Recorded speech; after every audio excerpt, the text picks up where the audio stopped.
Hello, everyone, and welcome back to the Empowerment Project podcast by Andrea Bosco and Dr. Shar. I am Andrea Bosco. And I'm Dr. Shar. Hey, everyone.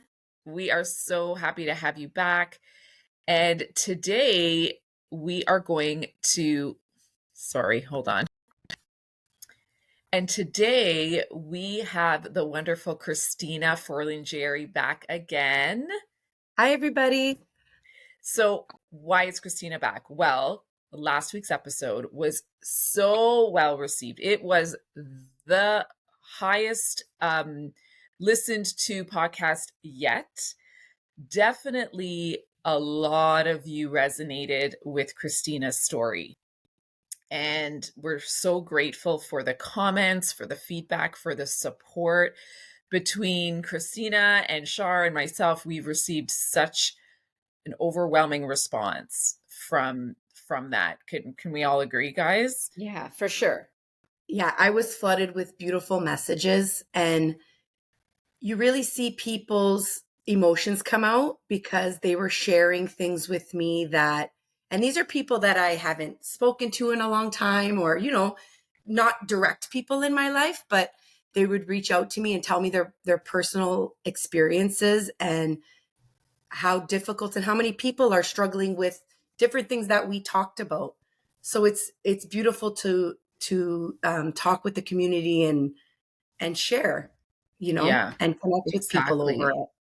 It's Yeah, almost like exactly. you gave them permission, first of all, to voice it, but then also you gave them like a template to almost recognize what was happening. Because again, when a lot of people go through this, they don't even understand what's happening to their body, or they don't understand what's happening to them mentally. So I truly believe that what you did last week was really open the doors for people to just accept that that's an experience that they're having in this moment, or they've had.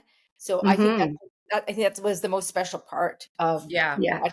exactly. And so for anyone listening right now that did not listen to last week's episode, please go back and listen to it. It'll give you a lot more context into what we're going to talk about today, because the intention of that conversation with Christina was really to get to know her story. Christina is a new team member with the Empowerment Project, so we wanted to introduce her to our community. But what it turned into, which, we love what happens on this podcast organically, is that it really turned into a display of vulnerability, of strength, of courage. And as we said, it related so much to all of you. And so what we felt we needed to do was just continue a little bit into this discussion around burnout and how we feel it in our body, how we can notice some of the signs before we hit the wall, right? Because, we talked a little bit about hearing the little whispers, maybe getting the little pebbles flicked at us, but then sometimes we need to hit the brick wall to make these big decisions, but sometimes we can avoid hitting the brick wall and make the decisions before that happens. And so we wanted to talk a little bit more about that from all of our own experiences, and even for Christina to share a little bit more into kind of what led up to that, and even what eventually made her decide to completely walk away from her career as an ECE in a school. Now, a lot of you listening are teachers or educators and work in this field, which is beautiful, and we love to hear your experience on that. But we know a lot of you listening work in the corporate field, or you own your own business, or maybe you haven't returned to work yet in the formal sense. You're home and you're running your family, which is a beautiful job in itself, even harder than going to work, I have to say. But so wherever you are, this isn't just about work related specifically, but even just that feeling of, do I need a break? And how am I, like, checking in with your body, and how do I feel physically, emotionally, and mentally? And then maybe some steps you can take to change or to improve the situation. So, Christina, thank you so much for being here again. Thank you for She might be a having me regular, guys. again.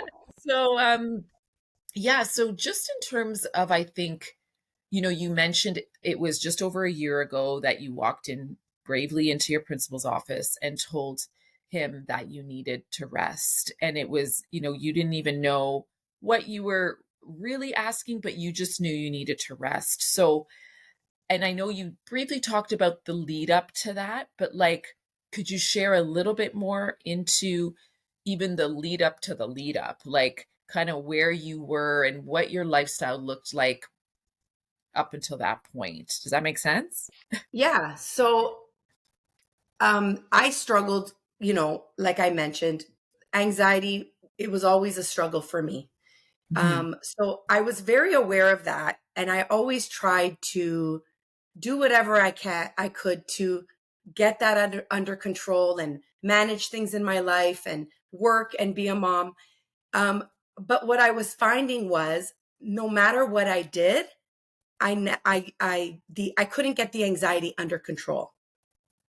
And I'm not Mhm. saying that other people don't struggle with this and that it's all about just the anxiety symptoms. But for me, that was like a big symptom where no matter what I did, I couldn't um calm my nervous system. Like it was just so my cortisol, everything was just so high that no matter what I did in my life, whether like those things that you want to do, like um taking breaks or going, I'm going to go for a weekend away with friends, or I'm going to go and plan this, all those things that years before taking those breaks would help.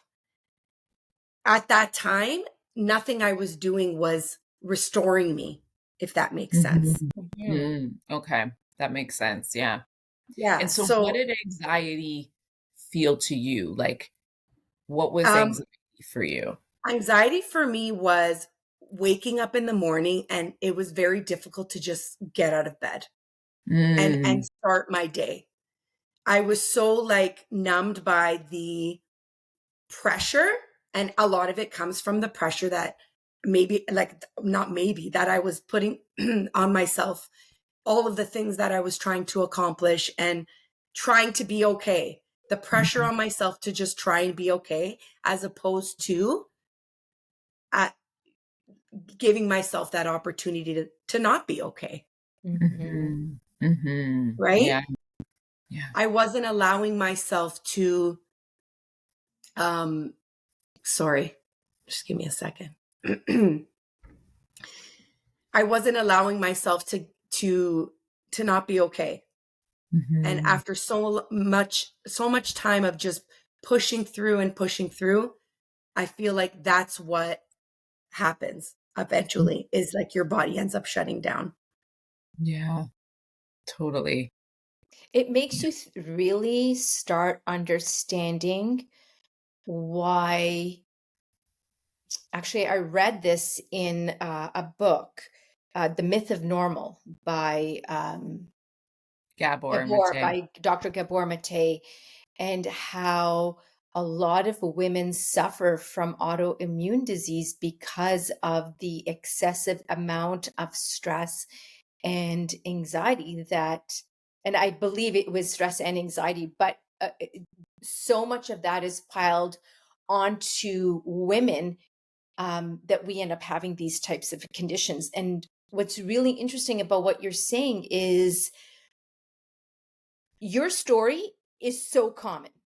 And I Mhm. don't mean that like to make you feel like, whatever your story, everyone feels that way. But what I'm saying to you is, I'm so glad you're saying what you're saying because so many women feel exactly the same way, Right. where we want to do it all. We want to be great moms. We want to be great wives. We want to be great partners. We want to be great at our careers.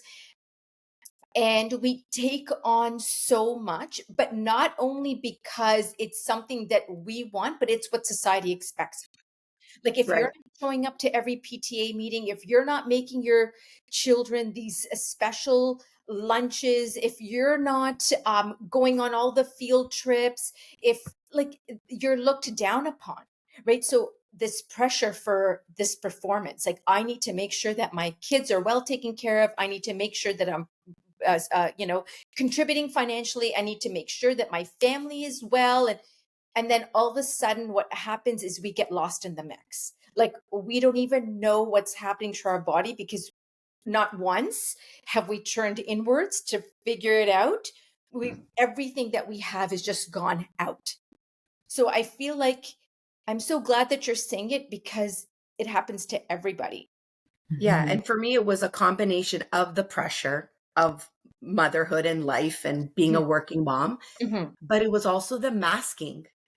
I Mhm. was masking how I was feeling. I was pretending that I was okay, Mm-hmm. right? If people looked at me, they saw somebody that was a power mom, power person, Yeah. right? And I was succeeding at little things in my life, but I didn't feel good. Mm-hmm. And I wasn't really being honest and real with everybody around me. Mm-hmm. Mhm. And after so long masking that, masking your anxiety or masking that part of yourself, you begin to lose sight of yourself. Of course. And you're like, who am I anymore? Mm-hmm. I can't, I created this almost person and I couldn't live up to that person anymore, Well, Mhm. look if at that in makes sense. society, we're always talking about, oh, she's so strong. How does she do it all? Like, oh my God. Like, we're always complimenting these women that are like overdoing and that are Mhm. so strong. It's I'm praising the hustle all the time. totally praising the Yeah. hustle. And actually, I'm going to share a story. And I've never shared this story with really anybody. Maybe Andrea knows just because Andrea is also one of my closest friends. But I have three kids, and Justin was 2 years old, and I had a miscarriage. Um, and I didn't even know I was pregnant. I didn't even know that I miscarried. Like it was just so weird how it all happened. And of course, the thing is that your body's going to treat you like you're pregnant, right? So all of a sudden, all these hormones are changing. I don't even know why and what's happening in me, but I ended up miscarrying. So I go to the hospital, and they're doing all the tests or whatever, and then the nurse comes in and tells me that I've miscarried, and I was just like, what? Like I don't even, like, when. So what happened was, after I found that out, I had to go in and do a DNC. Like they thought that it would, like I'd be able to, get rid of it naturally with some drugs, and it didn't happen. So I had to go in for a DNC, and then, it's surgery, right? They put you under and all that stuff. So after I come home and the medication has worn off, so let's just say this is day, I come home from the hospital that night, and the next day, I've got three kids at home.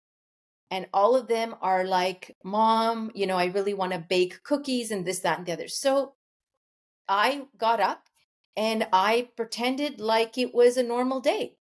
I got up, I started baking with them, and then they started bickering in the kitchen. And they started bickering in the kitchen. And I took one of the measuring cups and I threw it against the wall. And I was just like, can't take this. I can't take this right now. I can't handle this. And I literally had a breakdown in my kitchen in front of my kids. Where was my husband?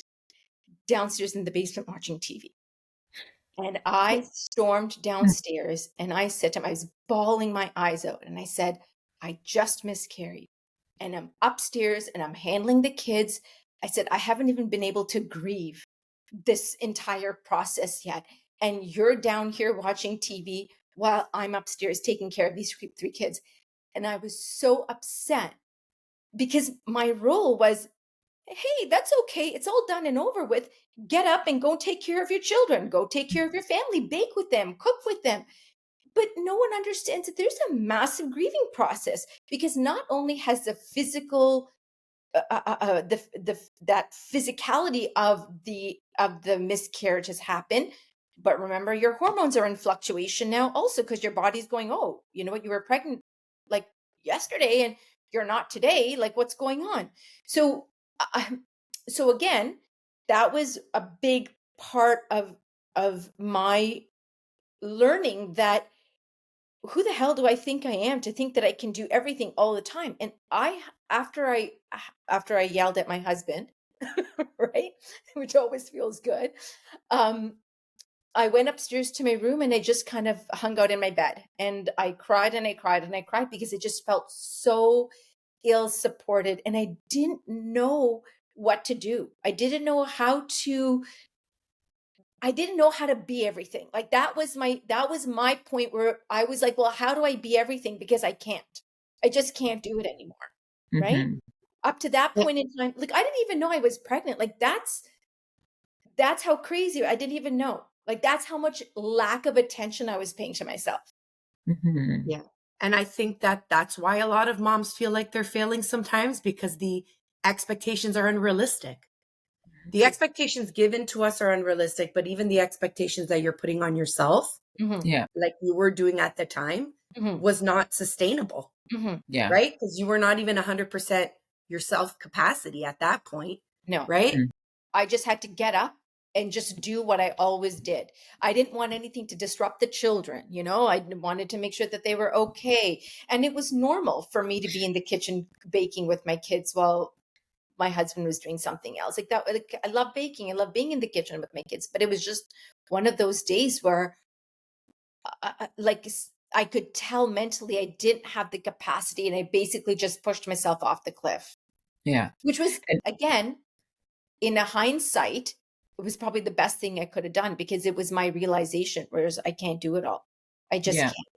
And it's okay to show your kids that you're upset and Yeah. that you're processing, and it's okay. Because for them to see us doing it all the time with no breaks, that's teaching them as well to do the same eventually. Right. Right? And you know what, actually, I wanted to ask Christina, because I think I remember you telling me, like, what did you tell your kids when you decided to take the leave? And I think this is poignant for a lot of moms listening, because again, like, making this choice to step away from something, it's not just you doing that, but then it's like, oh, how do I tell the family? And I don't want to worry people. And so what was that process like when you spoke to your family about this decision?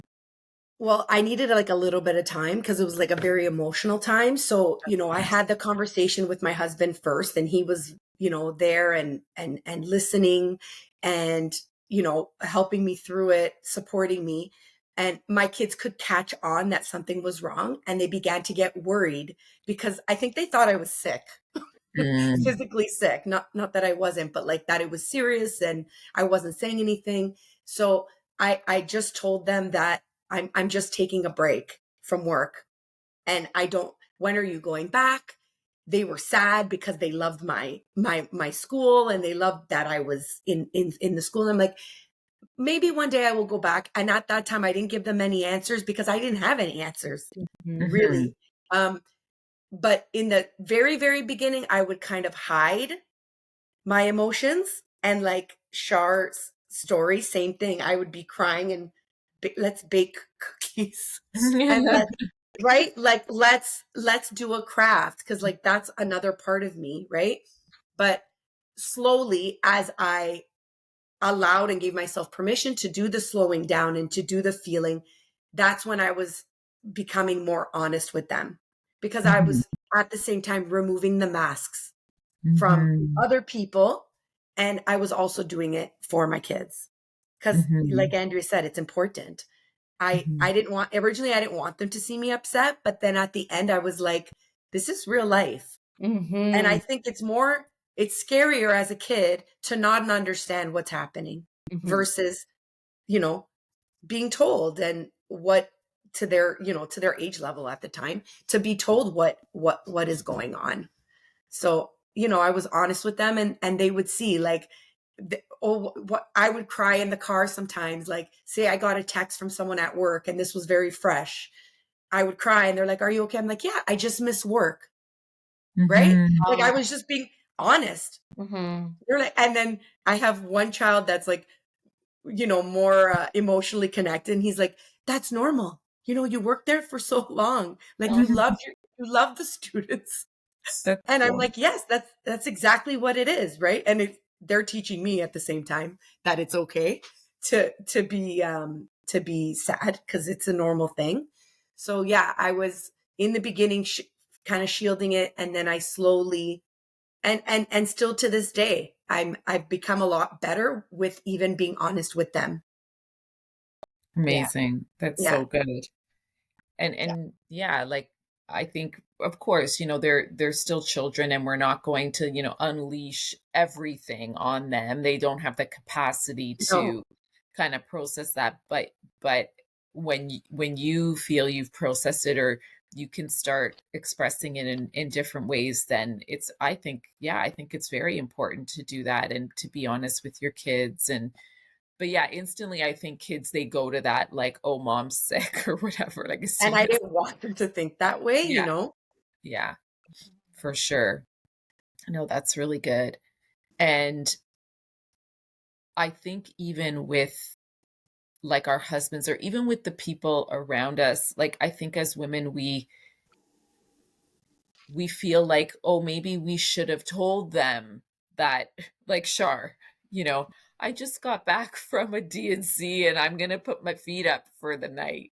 Right? You would think you know, your husband would I mean, I'm not just saying yours, I think in general, right? That, it would be a normal thing. But when that doesn't happen, it's like, I don't know, I blame myself. I'm like, oh, I should have told them that, like, not to bother me instead of expecting them just to know, mm-hmm. that was right? a big thing though. Like in my learning as well is just asking for what I need. Yeah. We're going to be constantly disappointed if we expect other people to just read your mind because Yeah, everybody is carrying their own issues, their own experiences. So now I'm so much better at just like literally asking for what I need. And yeah, if Mhm. that's I need to be left alone for a few hours and I'm not cooking tonight and I just need to rest, depending on how the day went or whatever, that's what I need. We're right yeah, because Yeah. no one is going to understand that. yeah, And Yeah.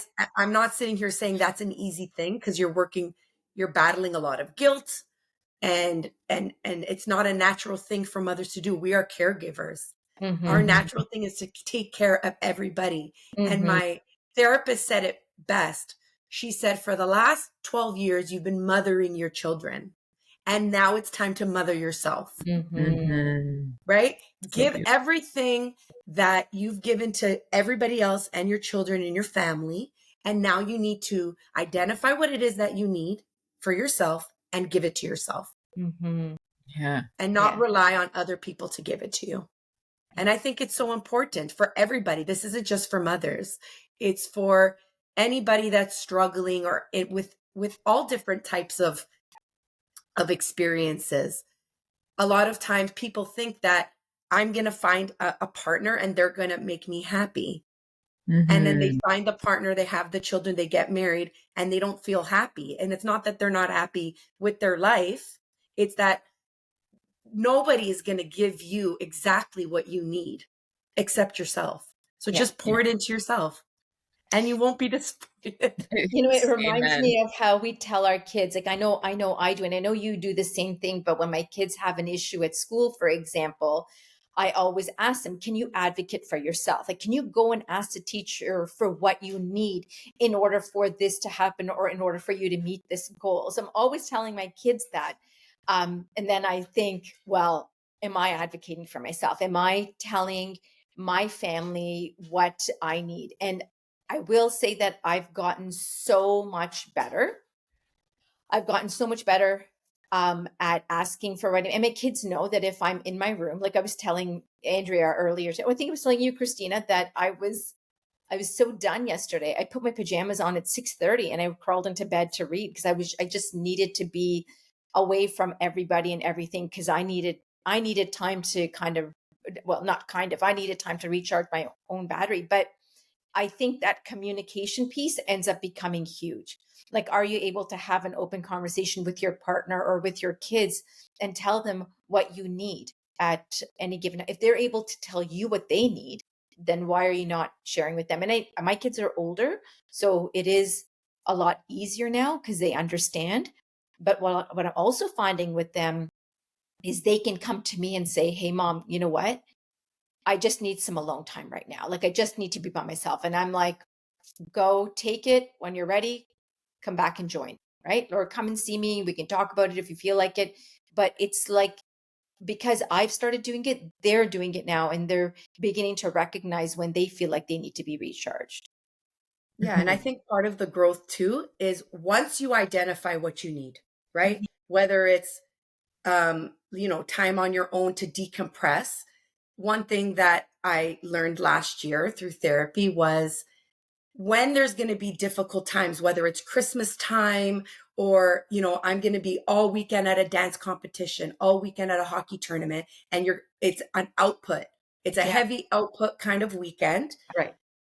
Before the weekend even starts, think about how are you going to proactively set time aside for yourself so you don't reach that point of, you know, complete overstimulation Hmm. and hitting that wall Hmm. for that time. So now I'm a lot better at, through again, process and learning and growing is now I know I will bring my AirPods. I will go for a walk because a lot of the time there's like lull time where you're alone. You're just sitting around waiting or whatever. I'll throw my AirPods on. I'll go for a walk.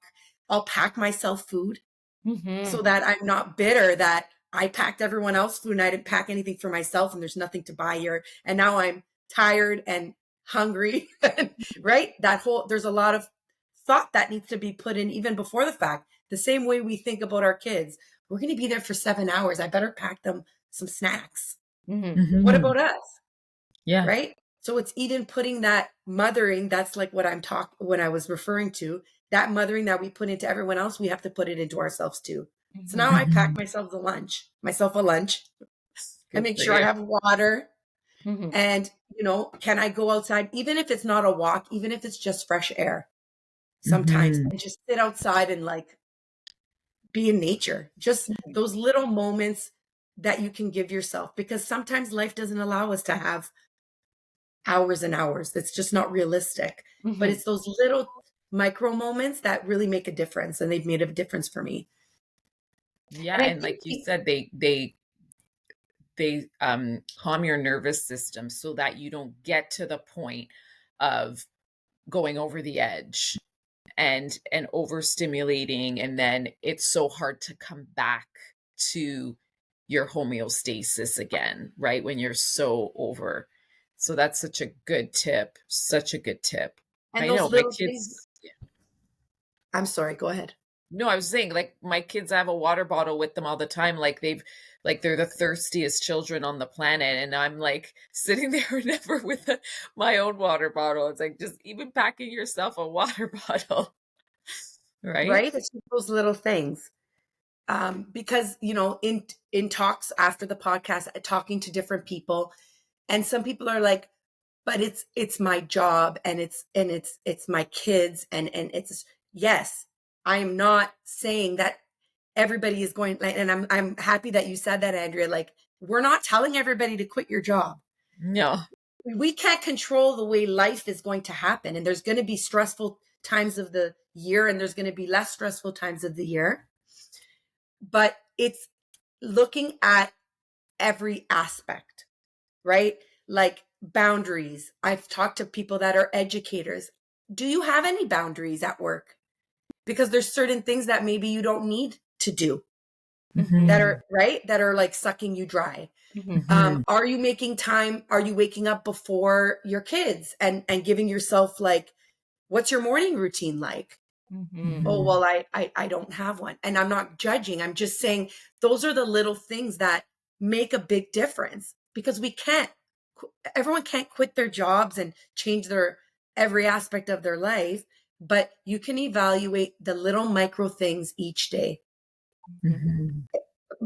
Maybe you don't have time to go to the gym, and that's understandable. Not everyone's life allows you to go for an hour every day to the gym. Can you squeeze in a 10-minute walk? Yeah. Can you do a 5-minute meditation? Can you Mhm. read, a few pages of a book in the morning, just your gratitude practice, little things like that? Because I don't think people want the instant fix sometimes, Yeah. which is normal. It's the easier thing. And doctors, what do they tell you? They don't tell you to have a gratitude practice. They give you antidepressants, right? Mhm. Like Yeah. there's so many other things that, and I was having this thought process on the weekend, like a little moment where I was checking in with myself, and I really realized, like, my anxiety is, I don't want to say gone, because that's just not something that goes away, but it's so much less. Like, Mhm. I haven't felt it in so long that I had to sit there and, like, give it a moment to, like, sit with that a little bit. Mhm. Yeah. Because weekends used to be difficult getting out of bed, where I don't feel that way anymore. Yeah. That's So, huge. It's yeah, amazing. yeah. But So again, those little micro things are important, very important. And I think people need to really look at that sometimes. It's not just Mhm. job and how and home life. It's all those other things, making that so small amount of time for yourself. Yeah. Because if it was for And your so kids, you'd be going. yeah. Oh, extra training for hockey? No, we're not even a bat of an eye would make time for those extra 3 hours. Yeah. But we need to make that time as easily for yourself. Well, I it reminds me of that quote. It was a quote. It was something that I heard on one of these reels I was watching, but a woman was saying, would if you would be willing to die for your kids, right? Because we would throw ourselves in front of a train. I would totally die for my child. But are you willing to live for your child? So for Mhm. me, when you say those things, Christina, that sounds like living, like those micro actions that you take. Those are attempts to start living your life in a little bit more whole manner, so you can give a little bit more to your kids, right? Or give a little Mhm. bit more to your life, I would say, right? Whether it's work, your family, whatever it is. But are you willing to live? Are you willing to Yeah. do those things to help you get? Because again, having children is a choice, right? Like not everybody listening to the podcast has kids. Not everyone is going to decide that that is a part of their lifestyle, and that's okay. There's no judgment or shame in that. If you are in that position, however, and that is a choice that you have made. So, what are you doing for yourself? Are you willing to live for them, not just die for them? Mhm. Yeah. And so the other thing I wanted to bring up, and I'm sure Christina, you had multiple conversations that led you to uh, actually deciding that going back into the classroom was not something you were going to do right now. And so you talked a little bit about that in the first part of this podcast, but can you just talk a little bit more into what led you to make that decision at that time? Yeah, through just, healing and really diving deep into what I want my life to look like. Not only that, but what do I value in my life? Mm-hmm. Mhm. And and a big part is I value the time with my kids. And I'm not saying, if people are working create long hours and they value that, I applaud you, and you're living to what you is important to you. Mhm. For me, it was, I really valued the time with my kids, and Mhm. I wanted to make that time, I wanted to be present in that time with my kids. So once I calmed my nervous system down, and really dug deep into what I was feeling and really what I value in my life. Now it's how am I going to move forward? Mhm. And um, I toyed with the decision to go back. And I really was worried that I don't think I'm going to be able to achieve these strong or live up to these strong values by doing the job anymore, this specific job Yeah. anymore. Yeah. So that was a big, because it's going back to work. um I think I would have maybe not ended up in the exact same situation because I had grown, but for the long term I didn't think that it was the right choice for me moving Mhm. forward. Mhm. And Yeah. just because of the cycle of so many years of it happening, I Mhm. almost wanted to just break that cycle Mm-hmm. Yeah. of how I was feeling and how my life was structured. So Yeah. that And that I was a would say, yeah, and I would say that's almost a harder decision than if you would have gone back, right? Like, so a lot of us, like, just the way the human brain and body work is that we always gravitate to what's comfortable and what's known versus what's unknown and uncertain and uncomfortable. And so making that decision, I mean, of course, you kind of knew what your life was going to be like not going back, but you really don't know, right? Because there's so many unknowns. And you even mentioned that before. And even from a financial perspective, like, can we do this on one income again? Or like, or not again, but just one income per period. And having those honest conversations with your partner, right? And I gave this advice to a good friend of mine who reached out to me after listening to the podcast too, and I said, I think it's time you have some really honest conversations with yourself and with your husband, and know that you have options. And then I think that's what happens with a lot of people, is they don't think they have any options, and that yeah. this is the only thing I can do. And really, there's always an option. Like, there always is. There's, like, we can't just say we're stuck in one place. So even if it's a part-time leave or whatever it is, and again, we clearly said this doesn't mean you have to leave your jobs, but what option do you have to maybe pull back, to be able to look at things from like a bigger perspective, and really understand, like, what are my values? Because when you're in the rat race, you don't even know what's going on. So, like, have you even asked yourself, what are my values? What do I value? Can I write down my top 5 priorities in my life that I need to live up to? Because a lot of us don't even know what that is. So And that's even like just, uncomfortable work. It's not, it's things it doesn't come just naturally. We don't no, think about that on a daily level. So to take time to really, really, really reflect on that is important.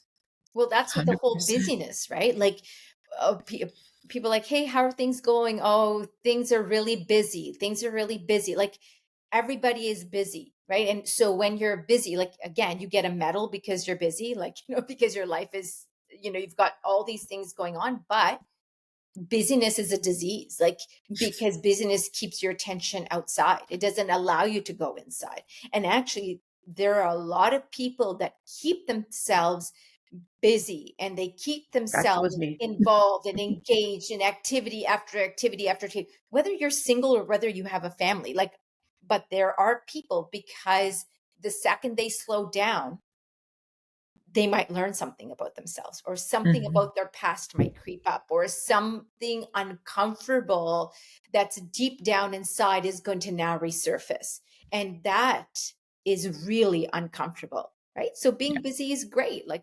But listen, if that is supposed to surface for you and you're just keeping yourself busy, believe me and believe you, Christina, obviously, the universe will find a way Mhm. to get you to slow down.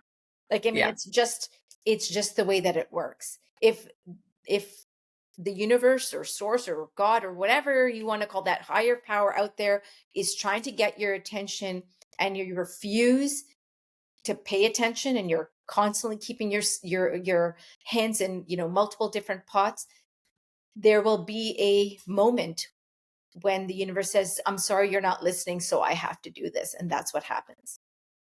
Yeah, Right? and I tell people, like, I frame it in the way, like, there's going to be a cost to that. That's And correct. it might, right? It's going to there's going to be a cost. Your Mhm. family unit might be doing great. Your kids are all doing great. Your house is doing great. You guys are saving up money.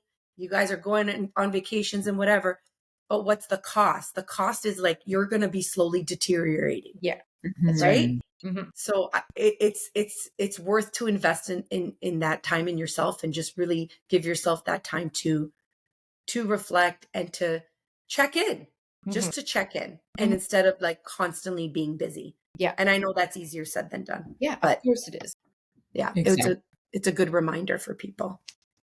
Yeah, absolutely. And I mean, I'll never forget when I was let go from my job, um, which has now been like a lot longer than I'm officially been working for myself longer than I was working for someone else, which is pretty crazy. So, Oh, but back in 2012, when I was let go, I remember there was such a lead up to that. And I remember probably for a solid year, even maybe 9 months before it actually happened, I was like, I'm not happy. Like I don't like what I'm doing. I'm not stimulated. Um I had just had my first child, and that idea of spending more time with her was so important to me. Like, children, they change our value system, yeah. right? All of a sudden now you have another human being to account for in your life. And so, although I had so much ambition and I really wanted to, um, do great things in my career, it was like I just wasn't happy what I was doing and what I was representing, and just the industry in itself just wasn't speaking to who I was kind of evolving into. And again, it's not knocking, the advertising industry. I mean, I still look at stuff from that lens and I'm like, wow, they're doing a really good job with their marketing or whatever. And there's parts of me that's like, ooh, if I could go back, I would, first of all, I'd be a totally different employee, number one. But anyway, um, but when it happened, I'll never forget when I had that conversation with my boss. It was a Tuesday morning on November 11th. I'll never forget. And he told me he was letting me go. I was like, there was this feeling of complete relief Oh, wow. on top of complete, like, sadness and a bit of anger. But the first feeling was relief. It wasn't even like, what the heck? It was relief.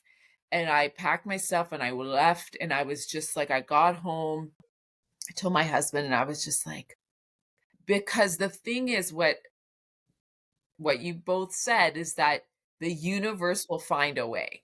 Mhm. Okay? So whatever it is that will force you to slow down, the universe will find a way.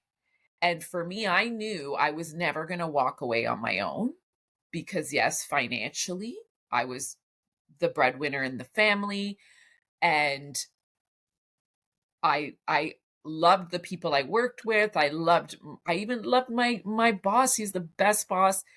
And it wasn't about that. It was me. Like, it's not you, it's me. It was totally that. And so for me, I needed that. I needed that kick out the door, Mhm. or I was never going to walk away on my own.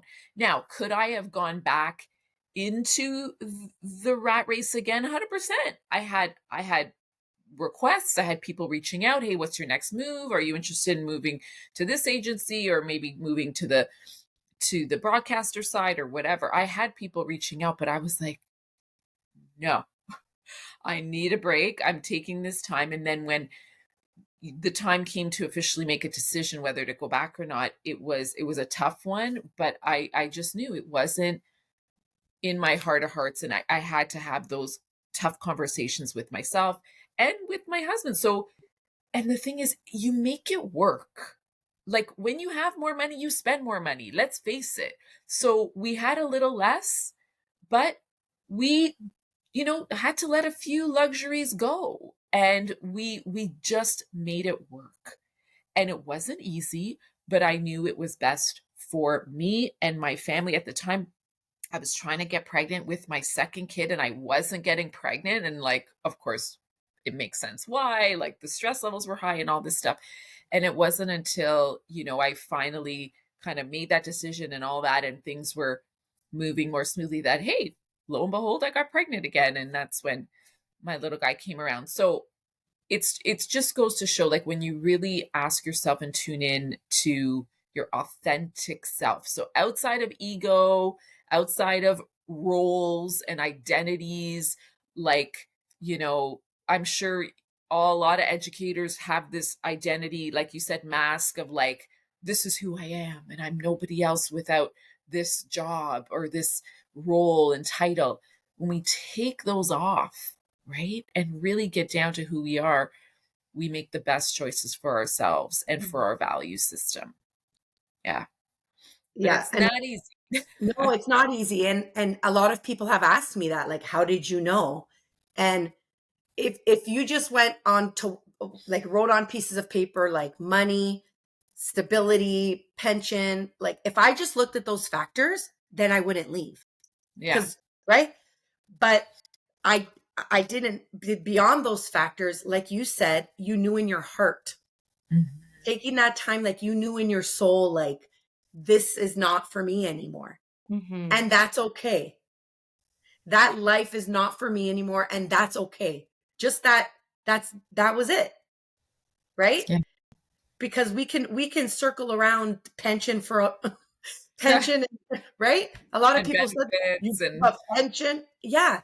I didn't give it up. I still, I accumulated that money and that money is still mine. But, you know, like, and you said that to me, Andrea, in the beginning. You make more money, you spend more money, and it's true, Mhm. right? Just being home now, of course, now I'm making less than I was making before, but because I'm part-time as well, but I'm not driving to work. So I'm not really paying for gas as much. Simple luxuries you have to let go of. But Yeah. what's the cost of that? Your peace, Mhm. your ability to be present at home and be a better, I think I'm a better mother now. I'm able to be a better mother and a better wife, and there's a significant difference in the home. So that cost is like priceless. No matter what I've lost. So I think you said Exactly. it the best. It's about your value system. What do you value? Do you value your pension and a big fat bank account? Yeah, all of us would like that, but are you willing to value that over your health if that's what's suffering? So I think it's just your value system. And again, we're not shaming or blaming or judging anybody. Everybody is so different. It's just taking the time to evaluate what's important to you. And then you just move from there. That's all it is, right? And yeah, it's and different like for everybody. and it's not going to be quitting your job. Hmm. There's Yeah, other right. options, right? That's Is it a right. different position? Is it Yeah. taking time off? Is it letting go of certain responsibilities that you said yes to that are now draining you, that maybe are not part of your job description, that maybe you don't need to be doing, right? It's just evaluating all the areas and all the decisions that you're making Yeah, and or really is looking. it worth the risk for me to drive myself to burnout, right? And see what happens after that, right? Like it's right, that's also a risk that you take. So anyways, it's just again, everyone kind of has to figure out what works and makes sense for them and go from there. Yeah. Exactly. Exactly. So, we just felt like this was important to sort of go into in a little bit more detail um, after our last great conversation. So, if you have any questions about this, if you feel um, the need to reach out, please do not hesitate. We're here. We're sharing our experience in hopes that it's helping you, and we want to hear from you as well. And So just keep paying attention. Pay attention, get out of autopilot, ask yourself those hard questions, be honest with yourself, and then take the next best step for you, is basically, I think, my last advice. Anyone else want to add their last 2 cents? No, I think that's the most important thing is just Mhm. take this as a little reminder on Mhm. a piece of paper, write down what are your values? Mhm. Yeah. What is important to you? And if your life doesn't allow you to stay true to that, that might be a reason why you're not feeling happy, Mhm. Yeah. right? And So make it's sure they're something your values, not someone else's. right. Like, not What not what is true to your heart? exactly, not society's values, right? Because society dictates something completely different for us. Yeah, But exactly. Good. So good luck, everyone. We're in this with you all the time. Thank you for listening. We will be back next week with a new episode. Please continue to listen and follow and share our podcast. We are reaching more and more people, and we are so grateful for all the support. So thank you so much and have an amazing rest of your day.